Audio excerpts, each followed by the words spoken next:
Con este video, por favor. Vamos a hacer un pequeño recuerdo.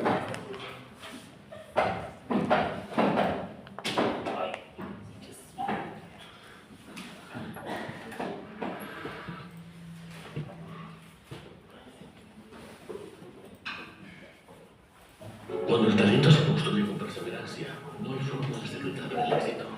Se crece.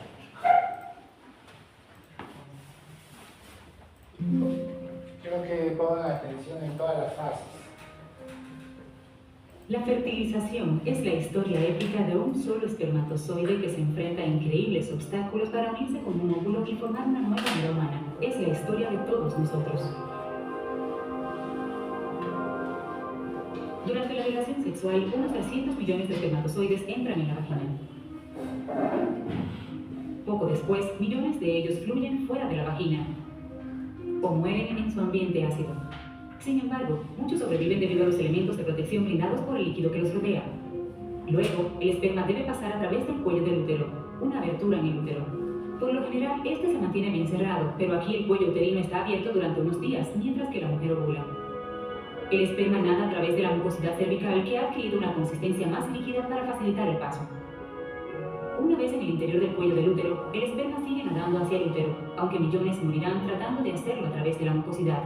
Algunos espermatozoides se quedan atrás, atrapados en los pliegues del cuello del útero, pero luego pueden continuar el viaje como un respaldo del primer grupo.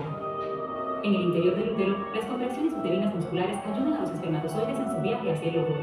Sin embargo, las células residentes del sistema inmunológico de la mujer confunden el esperma con invasores extraños y así destruyen miles de espermatozoides más. Luego, la mitad de la cabeza del espermatozoide ingresa en la trompa de Falopio, mientras que la otra mitad nada hacia el tubo que contiene el óvulo no fertilizado. Ahora solo unos cuantos miles quedan. Dentro de la trompa de Falopio, minúsculos cilios empujan el óvulo hacia el útero. Para continuar, los espermatozoides deben surgir contra este movimiento para llegar al óvulo. Algunos espermatozoides se quedan atrapados en los cilios y mueren. Durante esta parte del viaje, químicos en el tracto reproductivo hacen que las membranas que cubren las cabezas de los espermatozoides cambien. Como resultado, los espermatozoides se vuelven hiperactivos y nadan más duro y más rápido hacia su destino. Por fin, el espermatozoide llega al óvulo. Solo unas pocas docenas de los 300 millones de espermatozoides originales quedan. El huevo está cubierto por una capa de células llamada corona radiata. El esperma debe empujar a través de esta capa para llegar a la capa exterior del óvulo, la zona pelúcida. Cuando el espermatozoide llega a la zona pelúcida, se une a unos receptores especializados de espermatozoides en la superficie, lo que causa que sus acrosomas liberen enzimas digestivas, lo que permite que los espermatozoides se introduzcan en la capa. Dentro de la zona pelúcida hay un espacio estrecho y lleno de líquido justo afuera de la membrana de la célula del óvulo. El primer espermatozoide en hacer contacto fertiliza el óvulo. Después de un viaje peligroso contra obstáculos increíbles, un solo espermatozoide se une a la membrana de la célula del óvulo. Dentro de unos pocos minutos, sus membranas externas se unen y el óvulo jala el espermatozoide hacia adentro. Este evento causa cambios en la membrana del óvulo que impiden que los otros espermatozoides se adhieran a ella. Luego, el óvulo libera químicos que empujan a otros espermatozoides fuera del óvulo y crea una membrana de fecundación impenetrable. A medida que la reacción se propaga hacia el exterior, la zona pelúcida se endurece, atrapando a cualquier espermatozoide que tenga la mala suerte de quedarse atrapado en el interior. Afuera del óvulo, los espermatozoides ya no son capaces de unirse a la zona pelúcida. Mientras tanto, en el interior del óvulo, el ajustado material genético masculino se extiende. Se forma una nueva membrana alrededor del material genético, creando el pronúcleo masculino. Adentro, el material genético se vuelve a formar en los 23 cromosomas. El material genético femenino, despertado por la fusión del espermatozoide con el óvulo, termina por dividirse, dando como resultado el pronúcleo femenino, que también contiene 23 cromosomas. Mientras los núcleos masculino y femenino forman hilos parecidos a los de la tela de araña, llamados microtúbulos, se atraen entre ellos. Los dos conjuntos de cromosomas se unen, completando el proceso de fertilización. En este momento surge un único código genético, el cual determina instantáneamente el género, el color de pelo y de ojos y cientos de otras características. Esta célula nueva única, el cigoto, es el comienzo de un nuevo ser humano. Y ahora los cilios de las trompas de Falopio llevan suavemente el cigoto hacia el útero, donde él o ella se implanta en el revestimiento uterino, creciendo y madurando durante los próximos 9 meses hasta el momento de su nacimiento.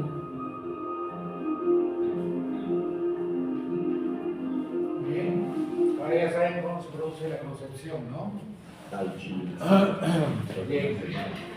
Todo lo que falle en ese video va a producir infertilidad. El lunes tu esposa no podrá creer.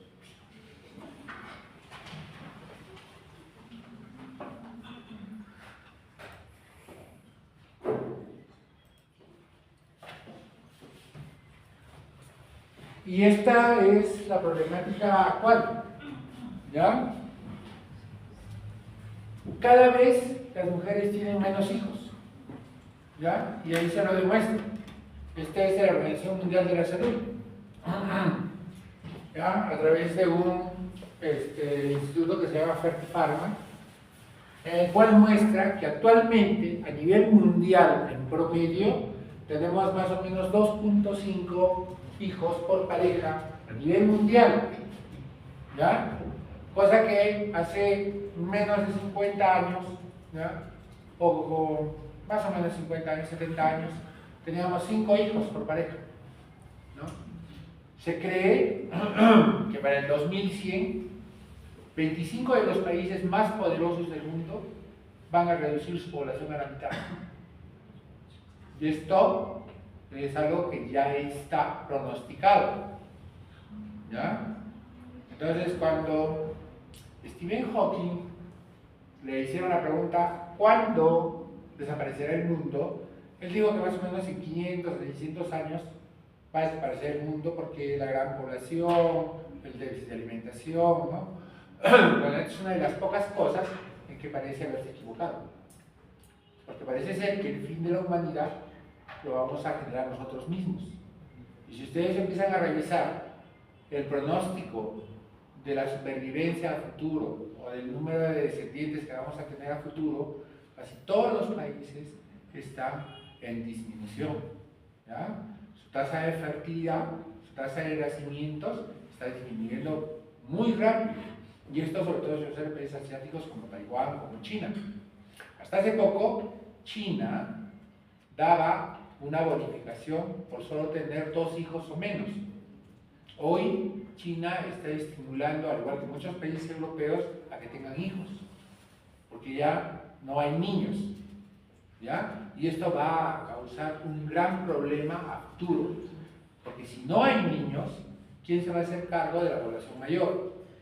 Normalmente, quien se hace cargo de la población mayor es la población económicamente activa, y esto va a desaparecer, ¿no? Actualmente ya se están hablando de programas de laboratorios que engendren niños con semen y con óvulos donados, o sea, niños sin padres, que ese es a futuro quizás la alternativa que va a suceder.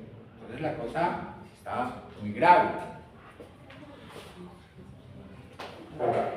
Según el diccionario de la Real Academia Española, la palabra de la raíz latina anticoncepción se va a diferenciar si es en la parte masculina o en la parte femenina, pero básicamente es el hecho de que la mujer no puede quedar preñada, ¿ya? Entonces esta es la definición grande que da acerca de lo que es concepción. Vamos a ver que esto también va a ir cambiando progresivamente, y actualmente quien dicta las normas es el ESPE, que es la Sociedad Europea de Reproducción Asistida y Biología, ¿ya? Ahora este otro cuadro es también muy importante, que era el cuadro ¿cuántos años quiere tener la mujer para tener su primer hijito?, ¿no? Y si ustedes ven ahí, en casi todos los países europeos, esta es actual, este es del 2020, vean que la mayoría de países desarrollados, la mujer va a tener su primer hijito después de los 30 años. Y este es otro gran problema, porque mientras más tarde se desean a tener su hijito, menor la posibilidad de un embarazo, ¿ya? Entonces, ese es nuestro futuro.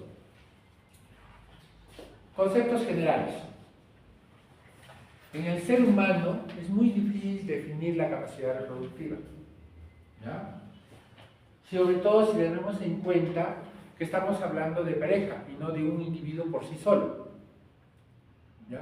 ¿Qué quiere decir esto? Como vamos a ver más adelante, que no necesariamente solamente uno de los dos puede tener el problema, sino que ambos podrían tener problemas que influyan en una mayor dificultad para tener hijos. El rol nuevo que juega la mujer en la sociedad, ¿no? Las nuevas tendencias que existe en la mujer de querer conseguir sus logros profesionales, el deseo de no adquirir la responsabilidad de tener un hijo y lo que esto significa, tanto desde el punto de vista de educarlo, tanto desde el punto de vista de alimentarlo, como de criarlo adecuadamente, ¿no? Entonces cada vez va haciendo esto que las mujeres y los hombrecitos pues ya no quieran tener hijitos, ya no quieran tomar esa responsabilidad, no considerarlo una prioridad, ¿no? Y eso va haciendo que no solamente prolongue la posibilidad de tener un hijito, sino que la mayoría ya no quiere tener hijos, ¿no? La postergación del matrimonio y del primer embarazo, y se los he mostrado con la diapositiva anterior. Normalmente, nuestra sociedad ¿ya? Tenía hijos en un principio a los 15 años. Luego, cuando establecimos la mayoría de edad, la mayoría esperaba tener 18, 19 años para tener su primer hijito. Luego fue a los 25, ya estamos en los 30. Me imagino que ya cada 5 años estaremos en los 40. Entonces, eso va a tener consecuencias. El aumento del uso de anticonceptivos y de técnicas de abortos. ¿Quién no conoce acá, entre ustedes, los métodos anticonceptivos? ¿O quién por lo menos no ha usado uno? ¿O quién tiene relaciones sexuales sin usar un método anticonceptivo? Es muy difícil. La mayoría ya tiene conocimiento de estas técnicas. La mayoría ya se predispone y creo que tiene toda la razón, ¿no?, en usar un método anticonceptivo, porque uno de los derechos sexuales y reproductivos es que la mujer, no la del varón, puede elegir cuándo y cuántos hijos tener. Es su derecho. Nadie puede ir en contra de ese derecho. ¿Ya? Entonces, pero esto también es otro de los factores que contribuye importantemente en que cada vez haya menos hijitos, ¿no? La situación económica. Quizás este es uno de los parámetros que más se utilice como excusa para no tener hijos, ¿no? No, yo voy a tener hijos cuando tenga las posibilidades suficientes para criar un hijo, ¿no? Es lo que todos pensamos. Pero yo creo que este es el punto menos importante, ¿no? Porque eso no es cierto. Lo que pasa es que vamos adquiriendo responsabilidades dependiendo del nivel económico donde ustedes se sitúen. Por ejemplo, una pareja pobre, ¿ya?, con necesidades básicas a las justas alcanzables, pues probablemente no gaste mucho en educación, no gaste mucho en alimentación, no gaste mucho en vestido, ¿no? Pero si probablemente ustedes pues se casan con otro profesional, cualquiera que sea, pues su nivel socioeconómico es un poco diferente, ¿no? Y obviamente ya no quieren un colegio para sus hijos que sea del ministerio. Van a buscar probablemente un colegio particular. La alimentación que le van a dar a su hijo pues va a ser leche deslactosada, ¿no?, cornflakes, ¿qué más? Puro lomo los domingos, ¿no? ¿Sí o no? ¿Cuál va a ser su vestido? Mientras que un chiquito va con sus zapatitos de fútbol a las justas, ¿no?, y el uniforme que le dan en el club, el otro va con su internacional, pantalón Adidas o los Reebok, ¿no? Y si juega tenis peor, ¿no es cierto? Entonces, a medida que se va adquiriendo una mayor cantidad económica, también vamos adquiriendo mayores responsabilidades. Y eso va influyendo también en cuántos hijos se quiero tener. ¿Cuánto me cuesta un hijo al pobre y cuánto me cuesta el hijo al que tiene algo de dinero? ¿No? Hablemos solamente de la universidad. No todos pueden pagar esta universidad, ¿no? Entonces son responsabilidades que vamos adquiriendo. Y cada vez que va mejorando tu nivel educativo, activas más, prefieres más, ¿no? Y eso te va haciendo también que tú restringas el número de hijos que tú quieres tener.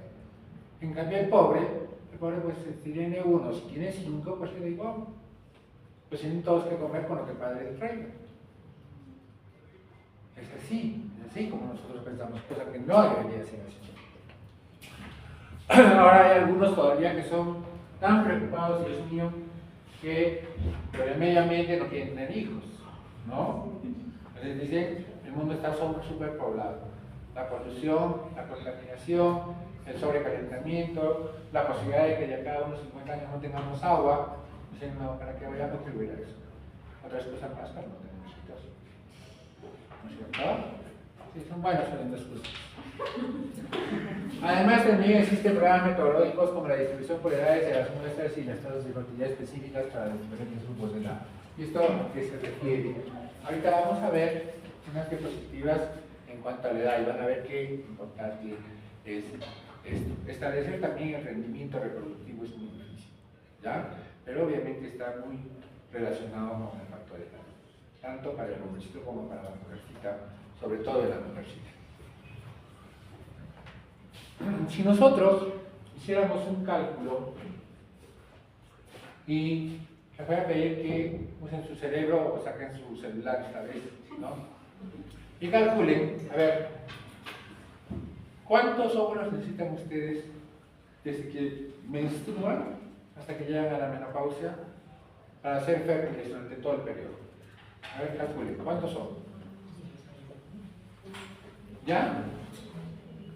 ¿Quién me da un número?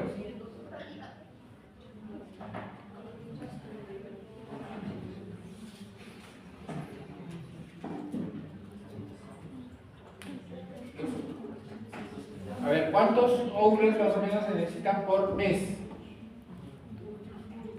No. ¿Cuántos óvulos se necesitan en la fase de reclutamiento? 14. ¿Cuántos? Claro, ya hace poquito hemos hecho eso. De 30 a 40 folículos. ¿Ya? Fase de reclutamiento. Por 12.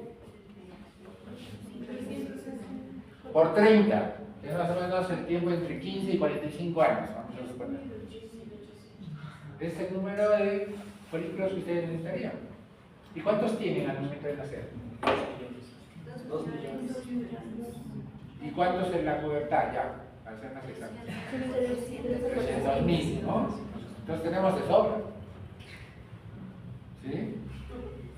¿Y por qué tenemos problemas entonces de infertilidad? Son unos inútiles, ¿no? Entonces, se hacen estudios y se determinan cuánto tiempo dura el embarazo, cuánto la lactancia, y determinan que cada mujer más o menos podría tener durante toda su vida reproductiva aproximadamente 25 hijos. ¿Ya? Ustedes tienen uno. ¿No? Bueno, ustedes ninguno todavía, ¿no? Pero algunas tienen uno. Entonces, en los modelos demográficos estudiados se ha demostrado que la tasa total de fertilidad sería aproximadamente 15 hijos, lo cual está muy alejado del cálculo inicial.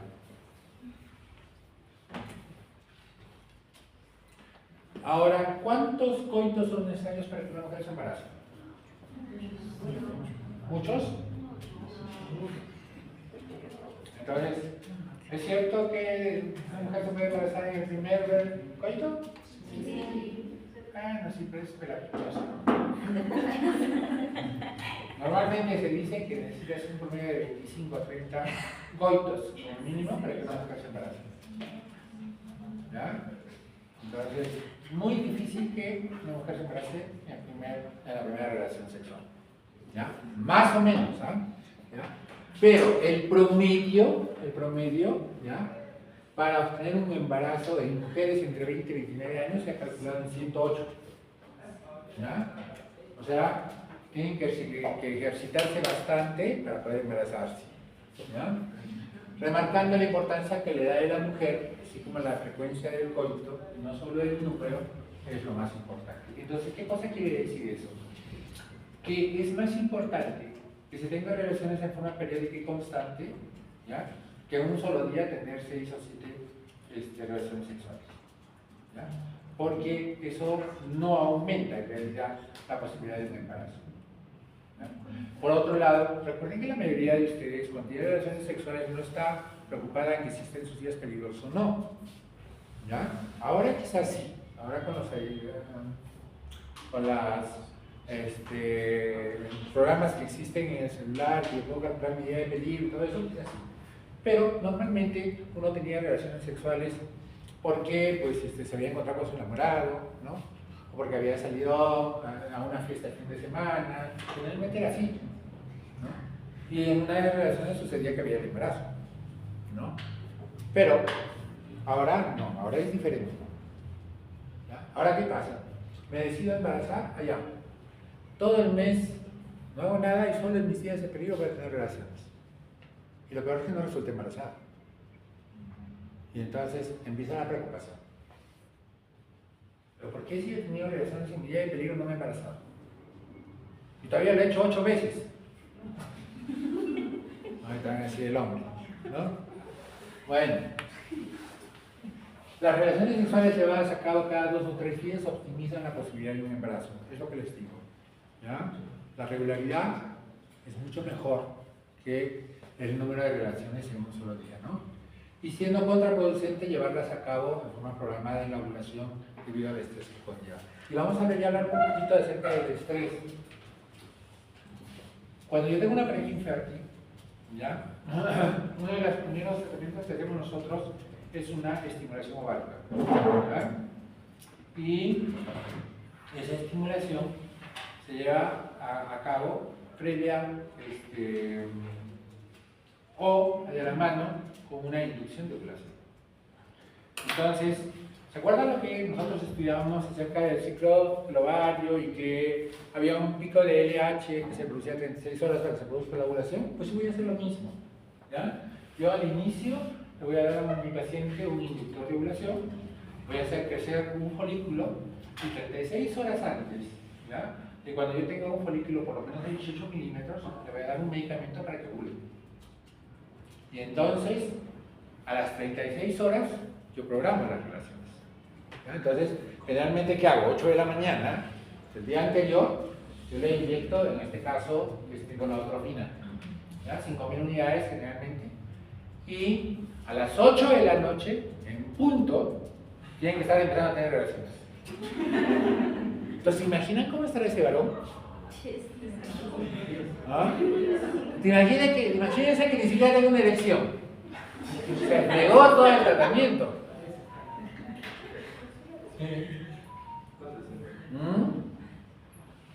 Entonces, no es mentira. Yo hago relaciones sexuales programadas. Muchas veces no funcionan. Es que ese parámetro no lo investigamos, ¿no? Y lo peor viene 14 días después. Porque la mujer que está ilusionada en que se va a embarazar, te viene la menstruación. Y eso le genera más ansiedad a esa mujer. Y el hecho de que le haya venido la menstruación es como una tragedia para él. Entra en depresión. El varón, obviamente, también se siente culpable, ¿no? Y muchas veces deciden abandonar su camino. Entonces, no son las cosas tan fáciles como creemos. ¿Ya? Todo ello, dice, determina que en cada ciclo ovulatorio, las parejas sin problemas de fertilidad y relaciones sexuales regulares y no protegidas tienen entre un 20 y 30% de posibilidades de lograr un embarazo. Y esta, señores, es la tasa de fertilidad del ser humano. La tasa de fertilidad del ser humano, en los mejores, en las parejas más sanas, no sobrepasa el 35%. ¿Ya? Eso quiere decir que de 3 parejas que tengan relaciones sexuales, en su día de ovulación, ¿ya?, solo una va a embarazar y 2 no embarazan. Eso es un índice a nivel mundial, eso no va a cambiar. O sea, nosotros estamos condenados a la extinción, como siempre les digo a mis alumnos, ¿ya? ¿Qué es lo que hace que no nos extingamos? ¿Qué es lo que hace? La perseverancia, ¿no es cierto? Eso sí que no existe. Muy bien. Ven acá. La insistencia. Vean, este cuadrito es muy importante. ¿Ya? Y quiero demostrarles acá esto. Se dice que estamos hablando de parejas sanas, sin ningún problema de infertilidad. Todas las parejas que tienen infertilidad las estamos sacando afuera, solo parejas sanas. A los 3 meses, el 57% van a embarazar. A los 6 meses, el 72% van a embarazar. Y al año, el 85% de las parejas se embarazan. Eso es lo que normalmente debe ocurrir en parejas sanas.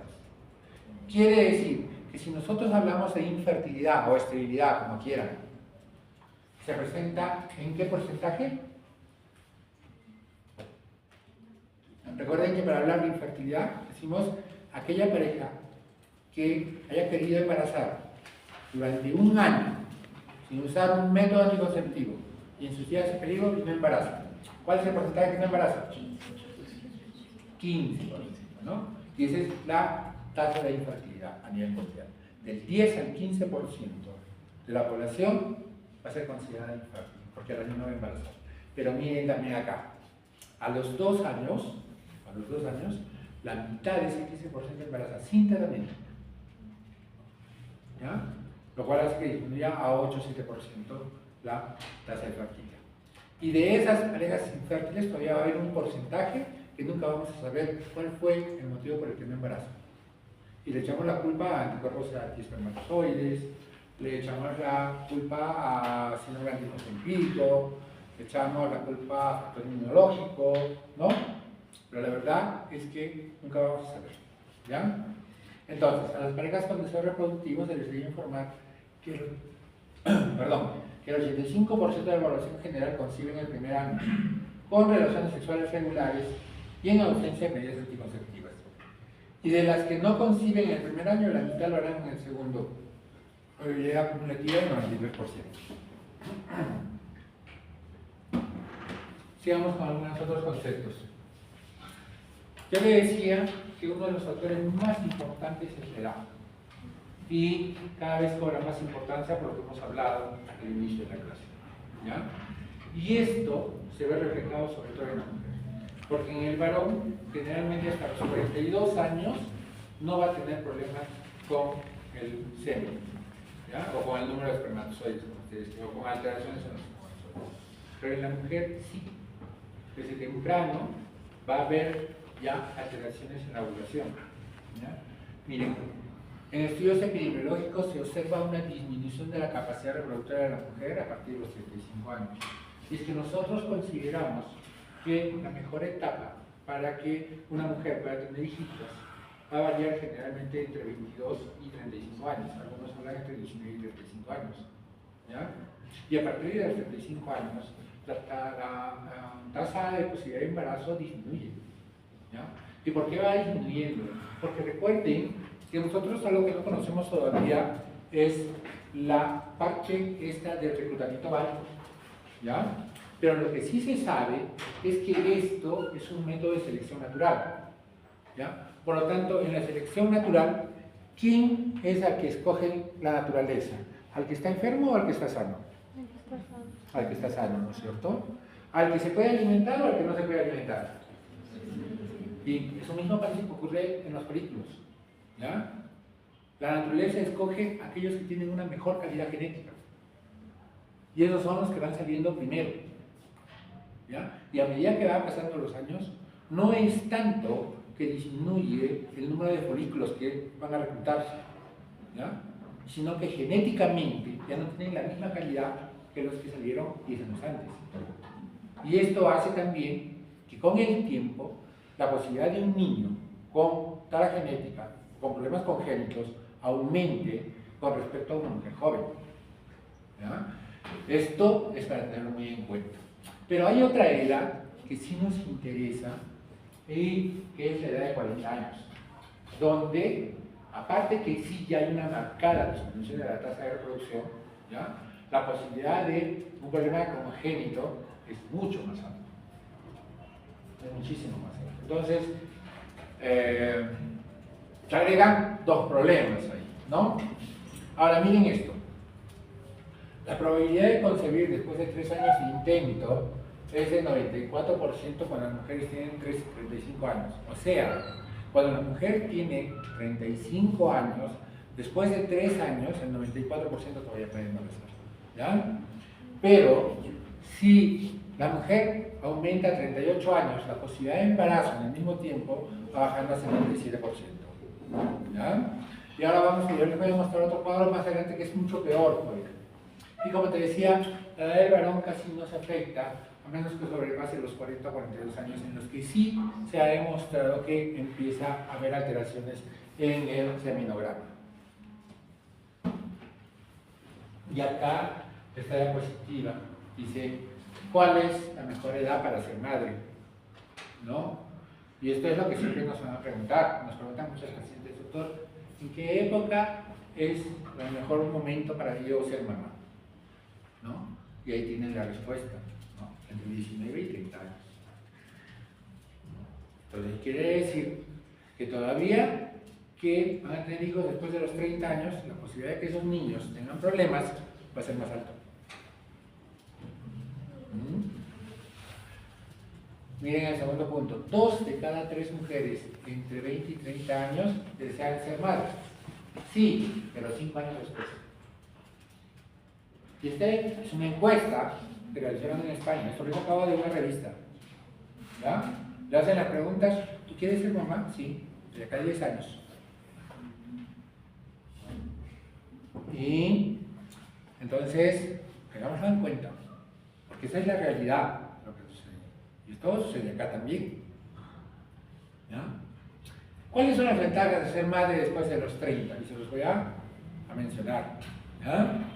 Solvencia económica, ya les hablé acerca de este pensamiento. La estabilidad de la pareja, ¿no? Yo quiero una pareja estable para poder tener un hijo. Alguien que comparta la responsabilidad que significa crear un hijo, ¿no? No que, como ahora, ¿qué se está viendo ahora, por ejemplo? Hay muchas madres solteras, más quizás que antes. Y la madre asume el papel de criar sola al bebé. Y el padre no quiere asumir la responsabilidad del nuevo bebé. Cosa que siempre se daba, solo que ahora está más registrada. Sí, es la verdad. ¿Ya? Entonces, esta estabilidad, ¿cuándo se adquiere? ¿Realmente mejora con la edad? ¿No? Un poco difícil, ¿no? Bien difícil. Se sienten más maduras y capaces de criar un hijo. O sea que yo, porque tenga 35 años, ya me voy a sentir capaz de criar un hijo.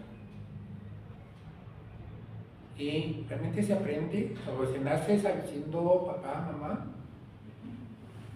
Ok, piénsenlo ustedes. ¿Ah? Piénsenlo. Inconvenientes después de los 30 años. Miren los inconvenientes. Riesgo de diabetes e hipertensión gestacional. Por lo tanto, mayor riesgo de problemas en el niño. Desde malformaciones hasta embarazos y gestaciones complicadas. Dificultad para concebir, que es el tema que nos trae hoy, ¿no? Embarazos de alto riesgo de obstetricia y alta probabilidad de anomalías genéticas. Entonces, esta es nuestra realidad. Y acá otra pregunta. ¿Cuándo se considera edad materna avanzada y por qué? Básicamente, a partir de los 35 años. ¿Ya? Y creo que acá bien claro. 35 años, porque ahí empieza a disminuir la tasa de embarazo. Y 40 años, porque ahí empieza a aumentar, aparte que ya empieza a disminuir marcadamente la tasa de embarazo, empieza a aumentar la posibilidad de problemas congénitos. Y me olvidé acá traer una diapositiva que estaba en la madrugada de sueño. Para que vean la curva de aparición de síndrome de Down. ¿Ya? ¿Saben cuál es la tasa de incidencia de síndrome de Down a los 23 23 años, más o menos, entre los 23 y los 25. ¿Cuánto creen?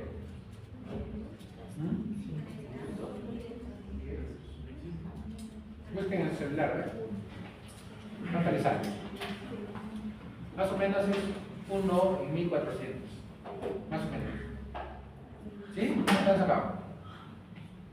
¿Cuánto les dice su guía?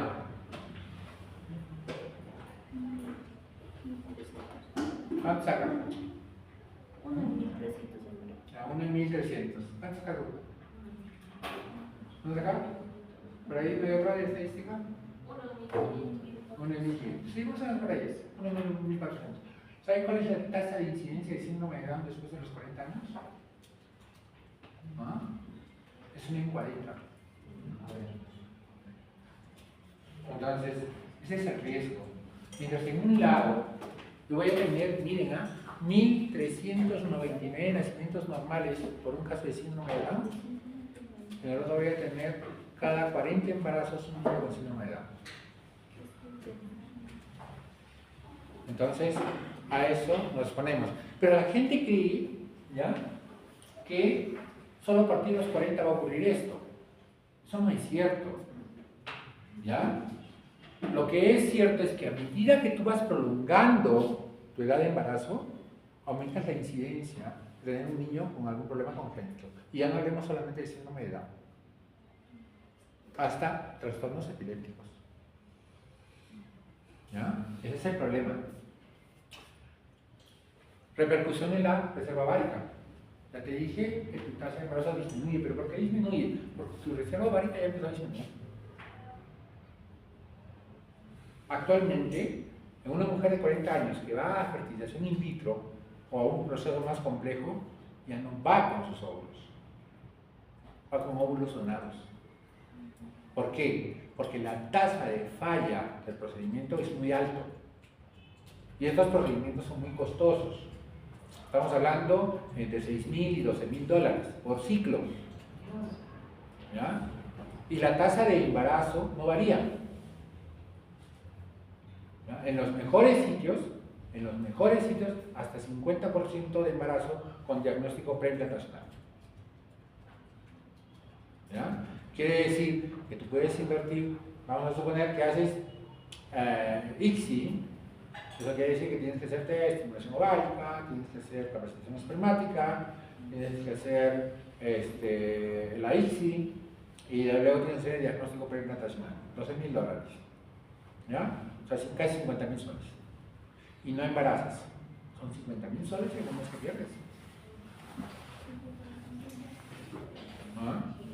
Entonces, no todos tienen esta opción. Óvulos de peor calidad genética y mayor frecuencia de neoploidías. Mayor riesgo de abortos. Este es el gran problema. Y esto, quienes han notado conmigo, han visto que cada rato tenemos pacientes que les han hecho FIV y vienen por sangrado. Y muchas veces no los pierden. Hace poco, una señora con un embarazo gemelar perdió a sus bebitos. ¿No? Con un grupo de ustedes los hemos visto a esta paciente. ¿No? Embriones genéticamente alterados con dificultades para la implantación. Perdón, acá. Preeclampsia y eclampsia, mayor incidencia. Y si son con óvulos donados, mayor incidencia.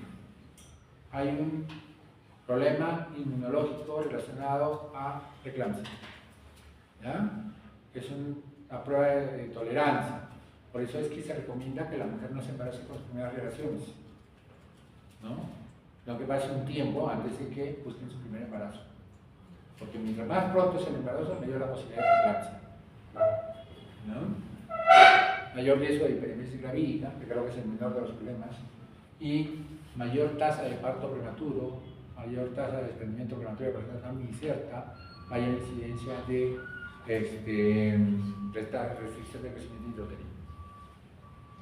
Y esto es lo que nosotros debemos esperar a futuro, porque esas son las pacientes que van a venir a futuro. No van a venir pacientes de 20 años embarazadas. Eso va a ser bien difícil. Eso va a ser lo raro ahora. ¿no? Y miren esto sí ya es alarmante, ¿ya? Vea, probabilidad de embarazo de acuerdo a la edad, ¿ya? Esas son tasas reales de institutos de fertilidad. No tengo acá el nombre de este instituto que es de España, ¿ya? Miren, en menores de 20 años, la tasa de embarazo 25%, ¿ya? Menores de 30 años, 15%. Miren acá donde están ustedes, menores de 35 años, 8%. ¿Ya? Y todavía les falta según, les falta especialidad, subespecialidad, o sea, mayores de 38 años, 3%. Qué triste va a ser su vida. ¿Ah? Bien, este es otro problema, ¿ya? Y esta es mi recomendación antes. Acá en la clase y en la siguiente vamos a hablar indistintamente de esterilidad e infertilidad y lo vamos a comprender como una sola cosa, ¿ya? Pero es necesario que yo les dé los conceptos que actualmente se manejan al respecto, porque no son exactamente iguales. Miren, según la Real Academia de la Lengua Española, ¿no? Nuestra alma mater, digamos, en lo que es el español, esterilidad es la enfermedad caracterizada por la falta de aptitud de fecundar en el macho y de concebir en la hembra. ¿Ya? Por ejemplo, no solamente tiene que ver con que el espermatozoide esté mal o el óvulo está mal. Por ejemplo, si el varón tiene una impotencia funcional, esa pareja debe ser catalogada como estéril. Por ponerles un ejemplo. ¿Ya? Este mismo diccionario establece que infertilidad es sinónimo de esterilidad. Bueno, en base a esto es que yo voy a tomar indistintamente estos términos. Si recurrimos al diccionario de la Real Academia de Ciencias Exactas, Físicas y Naturales, esterilidad se define como la incapacidad para producir gametos funcionales. O sea, no produce espermatozoides. ¿Ya? O cigotos viables, no produce óvulos. ¿Listo? Mientras que fertilidad se define como un antónimo del anterior. Algunos autores definían la esterilidad como la falta de fecundación y la infertilidad como la falta de descendencia. O sea, el infértil era el que estaba, pero lo perdía. ¿No? Con posterioridad, el término infertilidad se está usando para las pacientes con abortos a repetición. Nosotros le llamamos eso abortador habitual. Y finalmente los ingleses definieron infertilidad para referirse a las parejas que no consiguen una gestación, delimitando el término esterilidad a la imposibilidad de concebir. Bueno, con todos esos conceptos, tal vez no se sienten más malos. ¿Ya? Entonces, ESHRE, ¿ya? Que es la Sociedad Europea de Reproducción Humana y Embriología, que es la que trabaja en infertilidad y que el sinónimo en Estados Unidos vendría a ser la Sociedad de Fertilidad Americana, ¿ya? Establecieron unos conceptos para que esto ya no se esté manipulando de la manera que cada uno quiera, ¿ya? Y ellos dicen, fertilidad debe ser conocido como la capacidad para conseguir un embarazo tras un año de exposición regular al coito, ¿ya? O sea, la mayoría de las parejas. Esterilidad, incapacidad de la pareja para conseguir un embarazo tras un año de exposición regular al coito. Ojo, conseguir un embarazo. No está hablando de llevar un niño a término. ¿Ya? Subfertilidad, capacidad para conseguir embarazo sin ayuda médica, pero en un periodo superior a un año. Fecundabilidad, probabilidad de conseguir un embarazo durante un ciclo menstrual. Y fecundidad, capacidad para conseguir un feto vivo y viable en un ciclo menstrual con exposición al coito. Y en base a esto, pues la mayoría de institutos que trabajan en reproducción asistida, pues ellos estudian todo, tienen estadísticas de todo. Tienen estadísticas de pareja que consiguió embarazo, pareja que consiguió embarazo y se vio el embrión por ecografía, pareja que consiguió embarazo y se vio actividad cardíaca, pareja que consiguió un embarazo y nació vivo y llegó a su casa, ¿ya? Y este último es uno de los índices que más se utiliza, ¿ya? Y van a ver también que por este motivo, ¿ya? Cuando hablemos en la próxima clase de alta y baja complejidad, pues cuando hacían tratamientos de reproducción asistida, pues decían, yo tengo que tener éxito. ¿Y el éxito cómo se va a medir? En que yo tenga un niño vivo, ¿no? Que haya nacido y esté en su casa, ¿ya? Entonces dijeron, no, vamos a poner 3 embriones para que si por si acaso se mueren 2, uno pues siga, ¿no? Y lo único que conseguimos fue una alta incidencia de embarazo múltiple, ¿ya? Entonces ponían 3, luego pusieron 2, seguía viviendo el mismo problema y actualmente ya se estira a poner uno solo, ¿ya? Con eso se evita el problema del embarazo. ¿Y qué factores afectan la reproducción actualmente? Hay muchos factores. Uno de ellos es el estilo de vida, ¿no?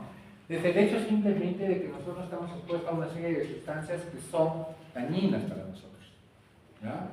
Llámense fertilizantes, llámense detergentes, se llaman tóxicos habituales, ¿ya? Y muchos de ellos tienen que ver con alteraciones a nivel de las células reproductoras, ¿ya?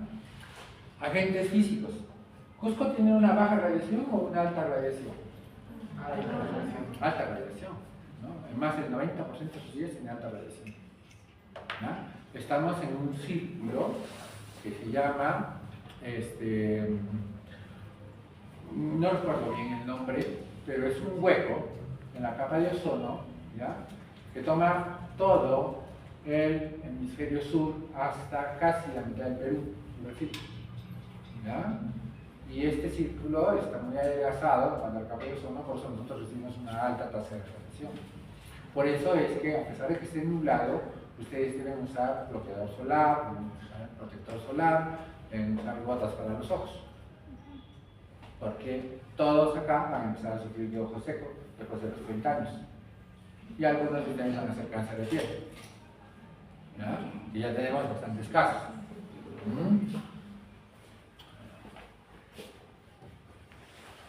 Y vean esa lista de tóxicos que están relacionados con problemas de fertilidad, ¿no? Hidrocarburos aromáticos, ¿no? Bromocloropropanos, muy frecuente, por ejemplo, en los desodorantes que son en aerosol. Pesticidas, que todos nuestros productos que ingerimos están cubiertos por estos productos. Detergentes, fertilizantes, metales como plomo, zinc, manganeso, calcio, potasio, muchos de ellos felizmente ya se han retirado, ¿ya? Pero antes hasta en los frenos de los carros había asbesto, que es carcinogénico.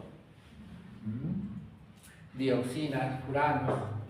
Entonces, y esto estamos expuestos todos los días, ¿ya? ¿Y dónde actúan? Pues pueden actuar a 3 niveles. En las gónadas, alterando su normal funcionamiento. En los gametos, alterando su DNA. Y en el sistema endocrino, produciendo alteraciones a nivel de su funcionamiento. Entonces, hay muchos factores que se van a ver alterados con este problema ambiental. ¿Y cómo es que nos afecta? ¿No? Uno de los principales problemas es el lindo, ¿no? Por ejemplo, es probable que su vida sexual de ustedes, ¿ya? No la mía, de ustedes, se vea muy afectado con su profesión. ¿Y por qué? Principalmente por la responsabilidad, porque llegan cansados, porque trabajan todo el día, ¿no? Porque tienen una rama quirúrgica, porque trabajan en cuidados intensivos, ¿no? Y probablemente cuando lleguen a su casa, pues tengan un cansancio comprensible que influya definitivamente en su actividad sexual, ¿no es cierto? Obviamente alterar el comportamiento sexual, alterar la función endocrina, ¿no? Y para colmo de males, van a tener alteraciones en la maduración y el buen funcionamiento de sus células reproductoras. A ver, yo les decía, ¿quiénes de acá, de los varoncitos, se ponen la laptop en sus piernas? ¿No se ponen? Bueno, entonces es otra la causa de su astenosis. Pero normalmente el calor es uno de los más dañinos. Por eso es que se recomienda que no deben colocarse la laptop en sus piernas, ¿no? Menos esconder el celular ahí. Así es. Entonces, y otra de las cosas es la duración de la vida reproductiva. Cada vez con más frecuencia vemos, por ejemplo, que las mujercitas ya no menstruan a los 13, sino a los 14 años. Y la menopausia ya no les viene a los 48, les viene a los 46, a los 45. Ya es frecuente ver, antes no se miraba.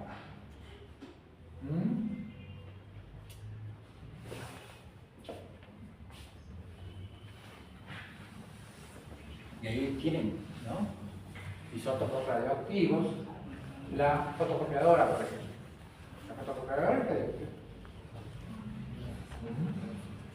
Ni hablar de radiografías, tomografías, ¿no? Las pilas de litio, muy frecuente. El calor, ya les he mencionado, ¿no? Hábitos de la vida, peor todavía.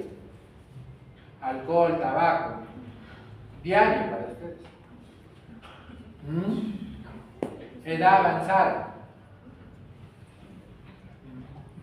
Cafeína, aunque la cafeína no está demostrado que realmente tenga efecto, sobre todo a nivel de los óvulos, ¿ya? Pero sí ya hay artículos, y ustedes también lo han mencionado en el desarrollo de espermatozoides. Entonces, es otro factor que parece jugar un papel importante, y es por la cantidad de consumo. ¿Ya? Antes acá en Perú no se consumía mucho café.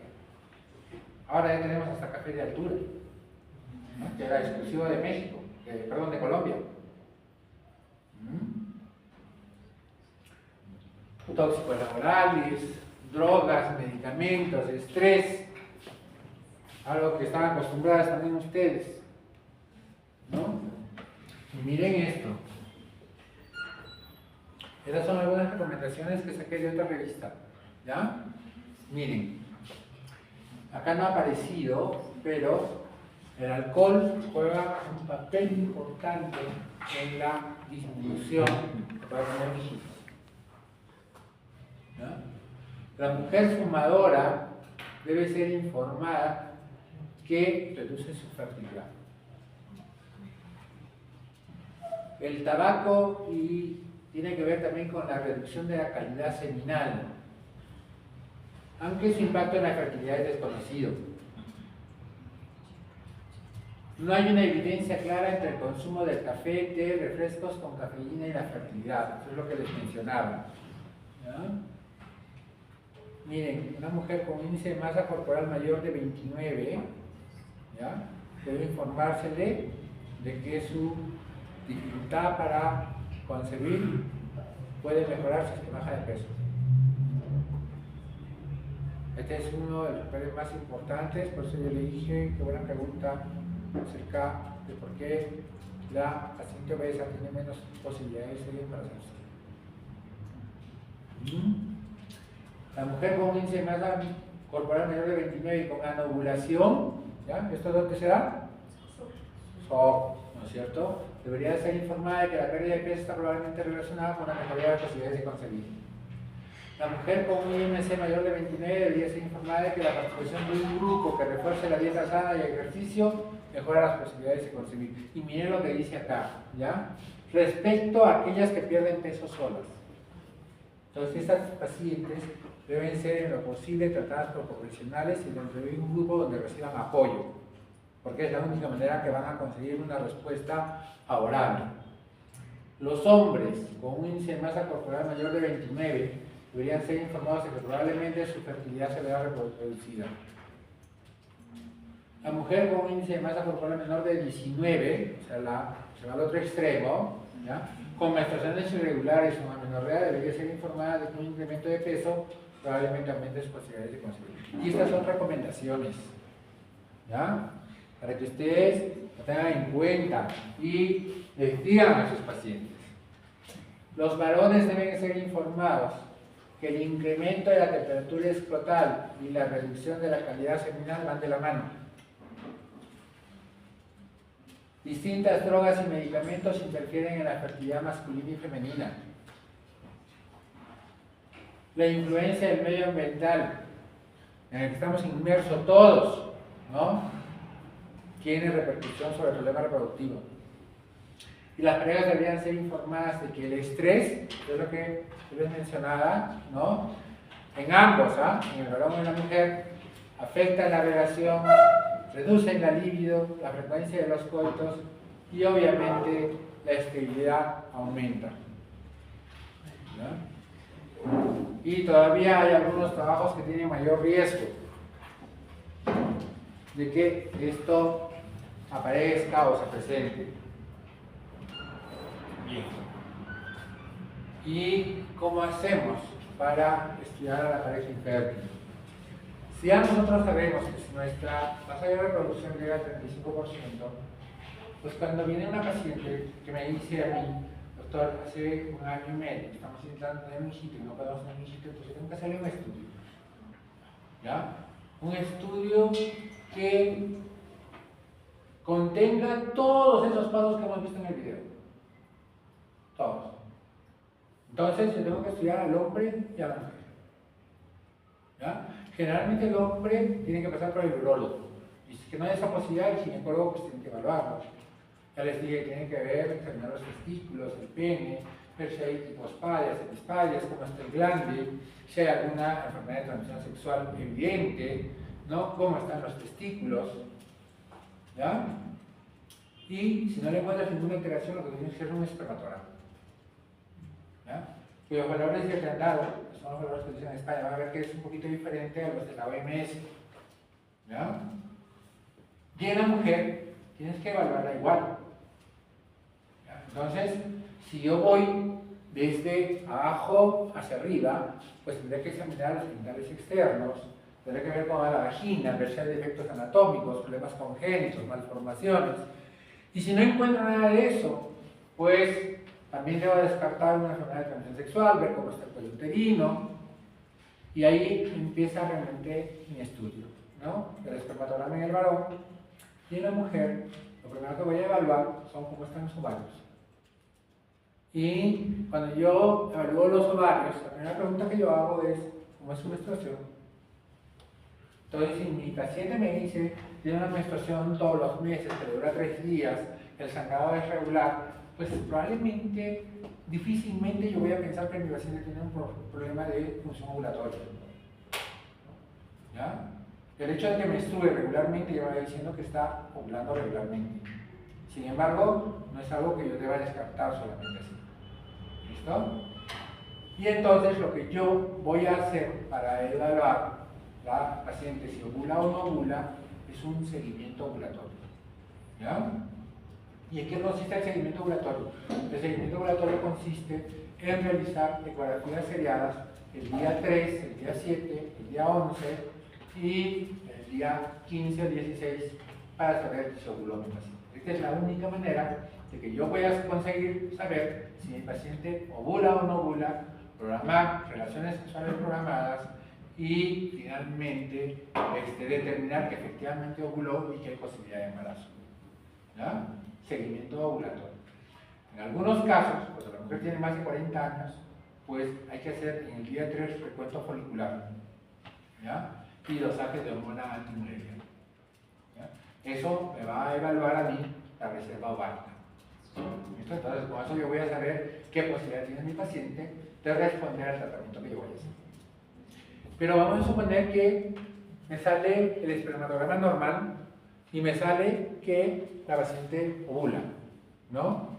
Y entonces, obviamente, yo sé que está menstruando normalmente, porque si sé que no está menstruando, ¿ya? O que tiene amenorrea, el estudio es diferente, ¿no? Tendré que ir desde descartar síndrome de Asherman, diferentes posibilidades de amenorrea secundaria y llegar a un diagnóstico. Pero si encuentro que todo eso está bien, pues lo siguiente que tengo que hacer es evaluar las trompas. ¿Y cómo evalúo las trompas? ¿Con qué examen? Una histerosalpingografía, así es, ¿ya? O también yo puedo hacer una laparoscopía y le hago una cromopertubación, ¿ya? O una cromotubación también se llama, que consiste en inyectar líquido a través del cuello uterino y observar su salida a través de las trompas, ¿ya? Eso sobre todo cuando yo tengo problemas de alergia al yodo, que es el medio de contraste para la histerosalpingografía, ¿ya? O cuando yo voy a hacer una laparoscopía por otro motivo, puedo aprovechar para mirar las trompas y ver si estas están permeables, si tienen alteraciones como un pirosalpins, como un piosalpins, o como que tuviera adherencia, ¿no? Y luego de eso debo buscar la posibilidad de que si todo eso está normal, hacer una laparoscopía, ¿ya? Y una laparoscopía para descartar problemas de endometriosis o problema de una infección crónica como podría ser tuberculosis o un síndrome adherencial, ¿ya? Entonces, esa es la forma, más o menos como yo voy a ir evaluando a mi pareja. Entonces, recordar que el porcentaje de fertilidad es del 30 a 35%, ¿ya? Que en los países industrializados vean el número de parejas infértiles cada vez va en aumento, ¿ya? Que las tasas de esterilidad son variables, y yo les di la tasa de infertilidad del 10 al 15%. La investigación en esterilidad podría comenzar tras un año de relaciones sexuales sin protección y obviamente sin la posibilidad de tener un hijo. Y hay que estudiar todos los factores que te he mencionado en las diapositivas anteriores. Recordar también que la esterilidad no solamente se investiga en la mujer, se tiene que investigar en la pareja. Ya les he dicho que puede tener uno solo el problema, puede ser el varón o la mujer, o ambos, ¿ya? Y eso empeora el pronóstico. Cuando afecta a los dos miembros de la pareja, las causas pueden ser absolutas o relativas. Por ejemplo, si el varón tiene una astenosospermia, pues ese varón no va a conseguir embarazo, ni con biopsia de pillo, ¿ya? Eso quiere decir que él no produce ni un solo espermatozoide. Entonces él va a tener que ir a ayuda con el vecino. Pues, con semen donado, no sean mal pensados, ¿no? No con vecino donado. Y también pensar que no siempre hay una sola causa de infertilidad, sino que pueden haber otras. Ahora también, cuando ustedes hagan la anamnesis, pregúntense si es que hay algún factor que contraindique el embarazo, ¿ya? Por ejemplo, paciente con lupus no debe embarazarse, ¿ya? Hoy día, los que han hablado conmigo han visto el caso de una paciente con una trombosis femoral extensa, ¿ya? Y se ha embarazado. ¿Qué daño puede producir el embarazo en esta paciente? ¿Qué más? ¿Qué?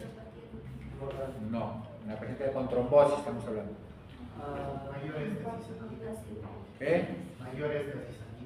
No, el embarazo produce mayor trombosis. Y esta paciente ya tiene posibilidad de que haga una trombosis pulmonar. Y con el embarazo ese riesgo se incrementa mucho. Entonces en esta paciente hay que interrumpir el embarazo. ¿Ya?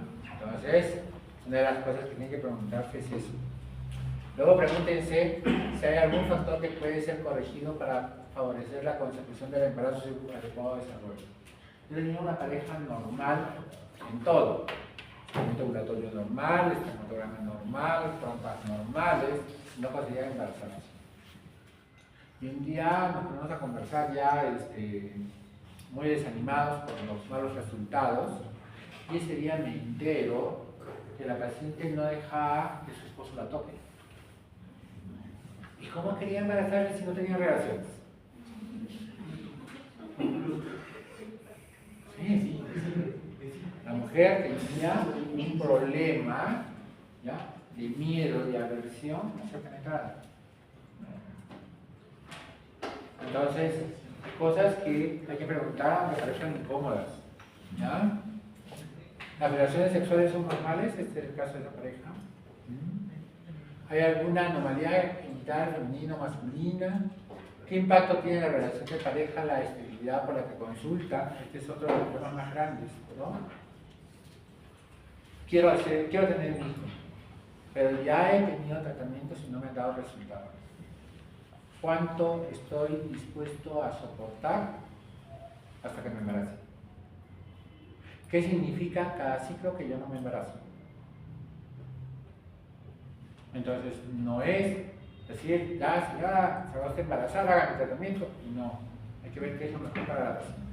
Si ya tuvo baja complejidad y no tuvo resultado, pues, y tú no tienes laboratorios de alta complejidad, pues sería tu paciente a un laboratorio de alta complejidad para brindarle una opción de tratamiento a ese paciente. ¿Ya? ¿Hay algún factor sospechoso ser causante de esterilidad? Por ejemplo, enfermedades de transmisión sexual. ¿No? En la anamnesis también debes investigar sobre patologías no ginecológicas. Preguntas sobre medicamentos tradicionales, tabaco, alcohol, drogas. Es frecuente, por ejemplo, acá el consumo de cocaína y marihuana. ¿Ya? Aunque la marihuana no está tan relacionada con la infertilidad, pero cocaína sí. ¿Ya? Debe determinarse el índice de masa corporal, ya en la mañana hemos hablado al respecto. ¿Ya? Igualmente debe realizarse estudios de presión arterial, analítica general. TORCH lo utilizamos muy poco, ¿ya? Porque la posibilidad de que salga positivos es muy alta. Y salvo que haya infección aguda, casi no tiene importancia, ¿ya? Pero toxoplasma, rubiola, citomegalovirus, herpes, si le llueves agua a la mayoría de ustedes les va a salir positivo, ¿ya? Y obviamente debes investigar hepatitis B, hepatitis C, SIDA, entre otras cosas. Hacer un examen ginecológico completo, pídele una citología cervical, y en caso de sospecha clínica de enfermedad de transmisión sexual, realiza cultivos, pruebas serológicas y dale tratamiento. Eso probablemente sea el problema de infertilidad. Suplementa con ácido fólico a tu paciente. ¿Ya? La dosis que recomienda la Organización Mundial de la Salud es de 400 microgramos. Y durante el embarazo se aumenta a 800 microgramos. ¿Ya? Pero de forma preventiva 400 microgramos. ¿Y por qué antes del embarazo? ¿Por qué? Para que no haya un problema del tubo, el tubo neural se debe cerrar. ¿Y cuándo se forma el tubo neural? ¿O cuándo se termina de formar? Se va a caer, ¿ah? Antes de la cuarta semana. ¿Ya? Eso quiere decir que el tubo neural se cierra antes de que tú sepas que estás embarazada. Por eso es que deben consumirse antes del embarazo. ¿Ya? Si no, no sirve para corregir defectos del tubo neural. Y ahí tienen donde está. Entonces no es solamente que yo tenga que dar medicamentos suplementarios, ¿no? Si yo sé que está en todos los vegetales verdes y que está en los cítricos, os recomiendo que consuma estos productos, ¿ya? Que son alimentos ricos en ácido fólico. ¿Y cuál es la causa más frecuente de infertilidad en la mujer? Pues trastorno ovulatorio de lejos es el más frecuente, ¿ya? Síndrome de ovario poliquístico, anovulación, amenorrea, de lejos es el más frecuente. por el cual no se embaraza.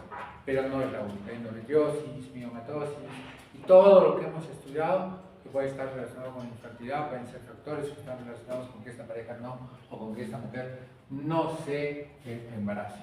¿Ya? El tiempo me está ganando. Ya les he hablado cómo se hace la reserva ovárica.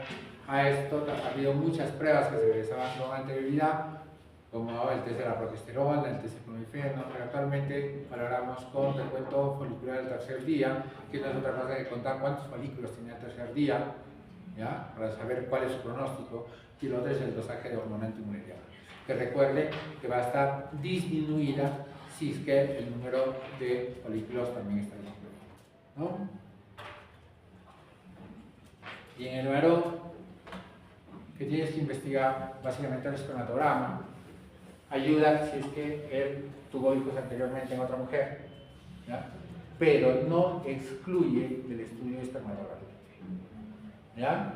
También puede que haya sido fértil o puede que no haya sido de él, ¿no es cierto? Muy bien. Y son los valores que da la Organización Mundial de la Salud para el espermatograma, que tienen pequeñas variaciones con el otro. Por si acaso, este es el que quiero que lo manejen. Si bien el otro también es muy bueno, ¿ya? Este es de la Sociedad Española, ¿ya? Este es el que se maneja a nivel mundial y es el que tienen que conocer, ¿ya? Aprendan estos valores.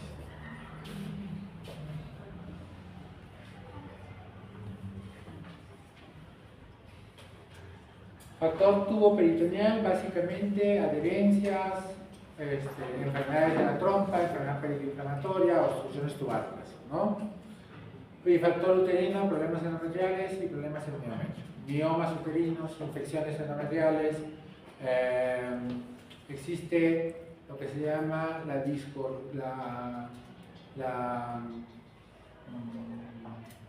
discoordinación entre la ovulación y la fase endometrial, que a veces es motivo para que no haya embarazo, pero eso es raro, es rarísimo, ¿ya?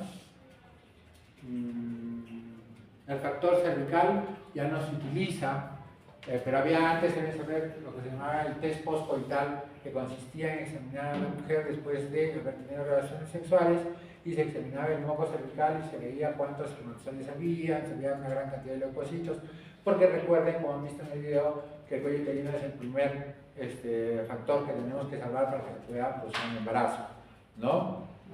Y cuando pues, es muy hostil, pues la gran mayoría de espermatozoides se mueren. Hoy ya no se utiliza esta prueba, ¿ya? Y en todo caso, si yo tengo una fertilidad inexplicada, con todo normal, pues lo que yo puedo hacer es una inseminación intrauterina y salvo este problema del factor cervical para conseguir una mayor tasa de embarazo. Y ahí tienen todas las pruebas para estudiar el factor femenino, creo que esa es la última. Muy bien, ¿alguna pregunta? Doctor, ¿cuál era la diferencia entre fertilidad y esterilidad? Ya no te he dado como 5 conceptos. Sí, pero ¿cuál manejo? Infertilidad es como la incapacidad para el embarazo ocasional después de coche. No. Por favor, llévate de lo último que te he dicho. Vamos a manejar infertilidad o esterilidad de forma igual. No voy a hacer una diferencia entre una y la otra. A pesar de que infertilidad es la incapacidad para concebir, ¿ya? Pero vamos a hablar indistintamente de ambos términos, no vamos a hacer diferencia. ¿Y cómo se llama esa prueba, doctor, para evaluar las trompas? Histerosalpingografía. Cromohisterosalpingografía. Histerosalpingografía. También La es otra es cromotubación.